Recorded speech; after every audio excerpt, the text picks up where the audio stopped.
আমার কলকাতা নিউজ, কথা হবে সামনাসামনি।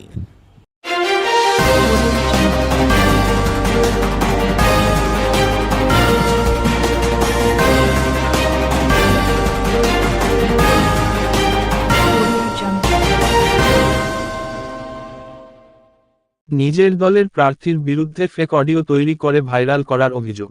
গ্রেফতার বিজেপি রাজ্য কমিটির সদস্য তথা প্রাক্তন মেজর ঋত্বিক পাল। পরিবারের সূত্রে খবর, গতকাল রাত 1টা নাগাদ চুঁচুড়া থেকে সাইবার থানার পুলিশ হিন্দুমোটরের বাড়ি থেকে ঋত্বিক পালকে গ্রেফতার করে। তার 2টি ল্যাপটপ বাজেয়াপ্ত করে। ঋত্বিক পালের বাবা হিমাদ্রি শেখর পালের দাবি, এখনও পর্যন্ত তাদের কাছে বিষয়টি পরিষ্কার নয় কেন তার ছেলেকে গ্রেফতার করা হলো।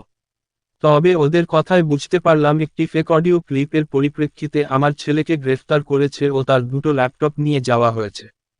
কবির শঙ্কর বোসের সাথে কথা হয়েছে, তিনি জানিয়েছেন আমাদের দলের কর্মী গ্রেফতার হবে এটা চাই না। কিছুদিন আগে 2টি অডিও ক্লিপ ভাইরাল হয়। একটিতে শ্রীরামপুরের তৃণমূল প্রার্থী কল্যাণ বন্দ্যোপাধ্যায়ের সঙ্গে বিজেপি প্রার্থী কবির শঙ্কর বোসের কথোপকথন ছিল। আরেকটি অডিওতে কবির শঙ্কর টাকা দিয়ে টিকিট পেয়েছেন এমন কথাবার্তা ছিল। কল্যাণ বন্দ্যোপাধ্যায় ও কবির শঙ্কর বোস দুজনেই চন্দননগর পুলিশে অভিযোগ জানান। চন্দননগর পুলিশের সাইবার থানা আইপি অ্যাড্রেস ট্র্যাক করে ঋত্বিকের খোঁজ পায়। গতকাল গভীর রাতে তাকে বাড়ি থেকে গ্রেফতার করে। Chandannagar police commissioner Amit P Javalgi জানিয়েছেন, ফেক অডিও ভাইরাল সংক্রান্ত 2টি অভিযোগ দায়ের হয়েছিল। তার ভিত্তিতে তদন্ত শুরু হয় এবং গ্রেফতার হয়। গত 7 জানুয়ারি ডানকুনিতে সুকান্ত মজুমদারের বাইক আটকায় পুলিশ। পুলিশের সঙ্গে ধস্তাধস্তি, আসামি ছিনিয়ে নেওয়ার অভিযোগে গ্রেফতার হয়ে কয়েকদিন জেলে ছিলেন সেনাবাহিনীর প্রাক্তন মেজর ঋত্বিক পাল। জেল থেকে ছাড়া পাবার পর তার বাড়িতে গিয়ে দেখা করেন শুভেন্দু অধিকারী। তখন থেকেই জল্পনা শুরু হয়, তাহলে কি এবার শ্রীরামপুরে বিজেপি প্রার্থী ঋত্বিক? যদিও সেই জল্পনায় জল ঢেলে বিজেপি প্রার্থী করে কল্যাণ বন্দ্যোপাধ্যায়ের প্রাক্তন জামাই কবির শঙ্কর বোসকে। যে কবির 2021 সালে শ্রীরামপুর বিধানসভায় প্রার্থী ছিলেন, সুদীপ্ত রায়ের কাছে পরাজিত হয়েছিলেন। তাকেই আবারও লোকসভায় প্রার্থী করায় মেনে নিতে পারেননি টিকিটের দাবিদার ঋত্বিক, যার ফলে এই কাণ্ড করেন বলে সূত্রের খবর।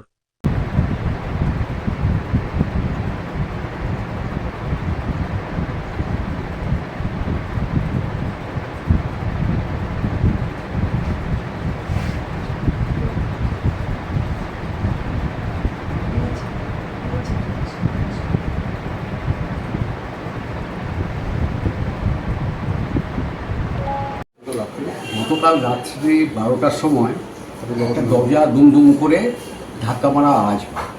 তখন আমি উপরের দোতলার বারান্দা থেকে দেখি যে সামনে প্রচুর পুলিশ, 2খানা ভ্যান দাঁড়িয়ে আছে।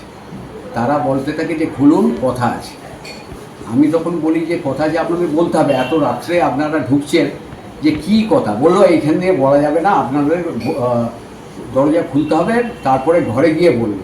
আমি বললাম দেখুন, আগের বারও এই রকম বলে আমার ছেলেকে অ্যারেস্ট করা হয়েছিল, সেই জন্য আমি পুলিশকে বিশ্বাস করতে পারছি না। যে আপনারা বলুন যে অভিযোগটা কি। এইভাবে কথাবার্তা চলতে থাকে। তখন ওরা থ্রেট করতে থাকে যে না খোলেন বুঝবেন অবস্থাটা, একদম খুলছেন না, পরে বুঝবেন অবস্থা। এইসব কথা করতে হতে দুজন মানে পাঁচিল টপকে দোতলার বারান্দায় উঠে যায়। উঠে গিয়ে খপ করে ঋত্বিকের হাত ধরে বুঝিয়ে দেয়। ঋত্বিক তখন বলে কি হলো, আমায় হাত ধরেছেন কেন, হাত মাজাচ্ছেন কেন? বলছে কি দেখেছেন, এর আরও বাড়াবাড়ি হবে এরকম। তখন আমি খুব চেঁচাই যে এখানে মহিলারা আছে, মহিলা পুলিশ নেই, আপনারা এরকম হুড়ু করে ঘরে ঢুকে গেলেন। কারা এসেছিল? হ্যাঁ, এবং জিজ্ঞেস করুন যে আপনারা কোত্থেকে আসছে। বললো যে আমরা চুঁচুড়া থেকে আছি, সাইবার ক্রাইম ডিপার্টমেন্ট। আমি বললাম যে তাহলে কি অভিযোগ? বললো অভিযোগ জানে, আপনার ছেলে জানে। আমি বললাম যে না জানে, আমারও তো জানা উচিত যে কি ব্যাপারটা হয়েছিল। বললো যে কি সেটা ওখানে আমাকেও ঠিক ক্লিয়ারভাবে বললো না যে কি হয়েছে। তবে আমি এটুকু বুঝতে পারলাম, আমার ছেলে যেহেতু বিরোধী রাজনীতি করে, অর্থাৎ বিজেপি করে, এই কারণে ওকে বারবার এইসব বাধা বিঘ্নের সম্মুখীন হতে হবে। এর আগেও হতে হয়েছিল ওকে, এখনও হচ্ছে, ভবিষ্যতেও হবে। অভিযোগটা কে করেছে সেটা জানেন? অভিযোগটা কে করেছে বলতে পারছি না, সেটা আজকে যাব, গিয়ে দেখি যে অভিযোগটা কি, কোন কেসের মানে কোন কেসের ভিত্তিতে এটা হয়েছে, এটা আজকে আমি চুঁচুড়া যাচ্ছি, চুঁচুড়া থেকে আমি জানব। এর আগেও কি ওকে পুলিশ অ্যারেস্ট হ্যাঁ, এর আগেও একটা বাইক র্যালি ছিল ডানকুনিতে সুকান্ত মজুমদারের নেতৃত্বে, সেখানেও পুলিশ বাইক র্যালিতে বাধা দেয়। তারপরে দুদিন পরে বাড়ি থেকে অ্যারেস্ট করে নিয়ে যাওয়া হয়। তার বিরুদ্ধে রাস্তা অবরোধ,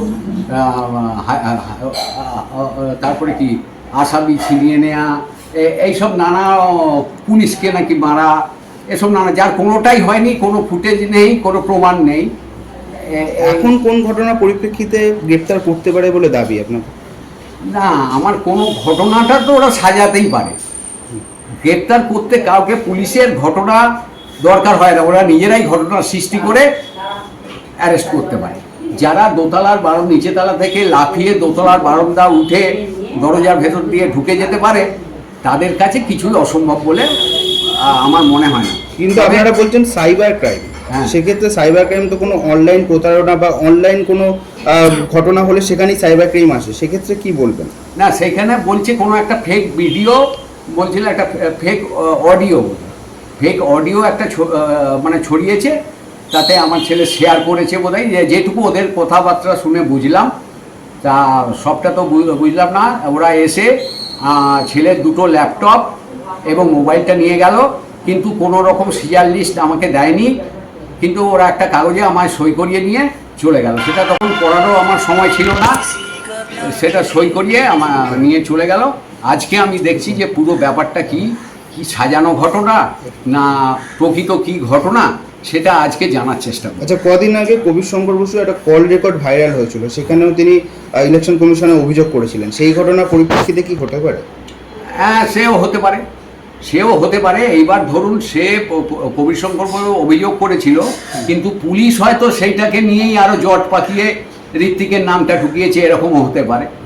মানে না গেলে তো বুঝতে পারছি না যে কি চার্জ তার এগেনস্টে এসেছে, কি দিয়েছে, এগুলো তো না গেলে বুঝতে পারছি। কবিরবাবুর সঙ্গে কথা হয়েছে? হ্যাঁ, কবিরবাবুর সঙ্গে কথা হলো, উনি বললেন যে আমিও যাচ্ছি, আমাদের দলের কোনো কর্মী গ্রেপ্তার হবে এটা আমরা কখনো চাই না, আমরা সমবয়সী, আমিও আপনার ছেলের মতো, ঋত্বিকার আমি সমবয়সী, একই সঙ্গে আমরা রাজনীতি করি, এ কথা উনি আমার। দেখুন, পশ্চিমবঙ্গ সরকার এখন মরিয়া উঠেছে ভারতীয় জনতা পার্টির কর্মীদের যেমনভাবে হোক মিথ্যা কেস দিয়ে গ্রেপ্তার করা হচ্ছে। তার ঘটনায় ঘটেছে গতকাল রাত্রেবেলা মেজর ঋত্বিক পালের বাড়িতে পুলিশ যেভাবে এসে পাঁচিল টপকে একজন মেজরকে যেভাবে অ্যারেস্ট করে নিয়ে গেছে, প্রাক্তন মেজরকে, অতএব এর থেকে বোঝা যাচ্ছে এই পশ্চিমবঙ্গের সরকার ভয় পেয়ে গেছে ভারতীয় জনতা পার্টিকে।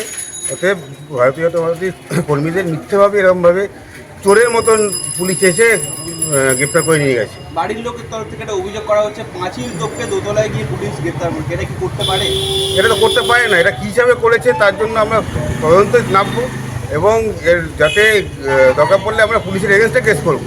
কীভাবে একজন বিনা ওয়ারেন্টে একজন প্রাক্তন মেজরকে এরকম বাড়ি থেকে এরকম গ্রেপ্তার করতে পারে? পুলিশের অভিযোগ ছিল যে আপনাদেরই দলের যিনি প্রার্থী, সে প্রার্থী একটা অভিযোগ করেছিল সাইবার ক্রাইমে, সেই ভিত্তিতে তাকে অ্যারেস্ট করেছে। দেখুন, পুলিশ এখন সরকারের দলদাস হিসাবে কাজ করছে। পুলিশ এখন রাত্রেবেলা কী হিসাবে করে এসছে, কী বলেছে, সে বিষয়ে আমরা কান দেবো না।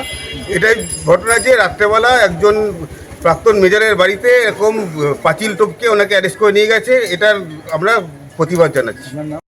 পুরোপুরি ফেক, ফ্যাব্রিকেটেড, আমার গলা না এটা। ইলেকশন কমিশন অফ ইন্ডিয়া এবং চন্দননগরের পুলিশকে এবং ডিজিপি ওয়েস্ট বেঙ্গলকে চিঠি করেছি যে ইমিডিয়েটলি এফআইআর রেজিস্টার করা হোক এবং 1-2 দিনের ভেতরে আমি একটা ইনজাংশনের জন্য কেস ফাইল করছি।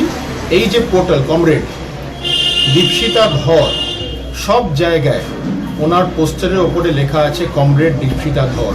এই পোর্টালটারও নাম হচ্ছে কমরেড। এখানে কি কোথাও কোনো লিঙ্ক আছে? আমি এটা তদন্ত করব, আমি কোর্টে মামলা ফাইল করছি, আর এটা ইমিডিয়েটলি তদন্ত হোক যে এইভাবে পলিটিক্যাল মিথ্যা প্রোপাগান্ডা কেন করছে, এটা এর পেছনে কারা দায়ী আছে, আর আমি এটা কেন্দ্রীয় তদন্তকারী সংস্থার আমি ইনভেস্টিগেশন ইমিডিয়েটলি চেয়ে মহামান্য কলকাতা হাইকোর্টে দ্বারস্থ হচ্ছে। আমাদের খুব পরিষ্কার 3টে কথা আছে। 1 নম্বর কথা, আমি ভাইরাল আপনি বলছেন তো আপনাদের বলার পর আমি চেক করে দেখলাম ওদের 300টা না 400টা ওখানে ভিউ অথবা লাইক আছে।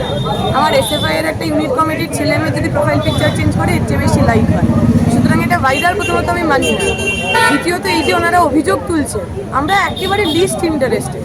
আমি এখনো অবধি যেখানে যেখানে যত বক্তৃতা দিয়েছি কোথাও, এর আগেও একটি ভিডিও নিয়ে প্রচুর মানে অডিও রেকর্ডিং, কল রেকর্ডিং নিয়ে প্রচুর আলোচনা হয়েছিল, সেইটার কথা আমরা কোথাও বলিনি। এখন আপনি বলছেন আমরা শুনছি, এইটারও কথা আমরা কোথাও কোনো জায়গায় বলিনি। যদি আলটিমেটলি আমি বা আমরা পরিকল্পিতভাবে ওনার নামে বাজে কথাগুলো ছড়াই, তাহলে তো আমরা সেটাকে এনক্যাশ করবো, মাইকে দাঁড়িয়ে বলবো, প্রচারে দাঁড়িয়ে বলবো, আমরা কোথাও সেটাকে এতটুকু কনসিডারই করবো না। আর তৃতীয় নম্বর কথা, উনি বলছেন উনি মামলা করবেন, আমরা বলছি আপনি মামলা করুন, দরকার হলে আমরা আপনাকে টাকা দেবো। কারা করেছে, ওই ইউটিউব চ্যানেলটি কার, তার আইপি অ্যাড্রেসটা কি, কোথা থেকে আপলোড হয়েছে? আমার তো মনে হয় কেঁচো খুঁড়তে গেলে সাপ বেরিয়ে যাবে। আমার মনে হয় বিজেপির লোকজনই ইচ্ছা করে এইসব অডিও ভাইরাল করছে, এমনিতে তো বিশেষ পাত্তা টাত্তা পাচ্ছে না, এইসব করে যদি একটুখানি ভয়েস টেস্ট ভয়েস টেস্ট স্যাম্পেলের তো সুযোগ রয়েছে দেশে, এখন কি বলবেন? হ্যাঁ করুন না, আমি তো বলছি ভয়েস টেস্ট স্যাম্পেল হোক, তাদের যদি প্রমাণিত হয় এটা ওনার নয়, খুব ভালো ব্যাপার। এটা ওনার ভয়েস হলেও আমাদের কিচ্ছু যায় আসে না, এটা ওনার ভয়েস না হলেও আমাদের কিচ্ছু যায় আসে না, একেবারে ইররিলেভেন্ট একটা ব্যাপার। উনি টাকা দিন, টাকা নিন, আমাদের যায় আসে না। আমার কলকাতা নিউজ, কথা হবে সামনাসামনি।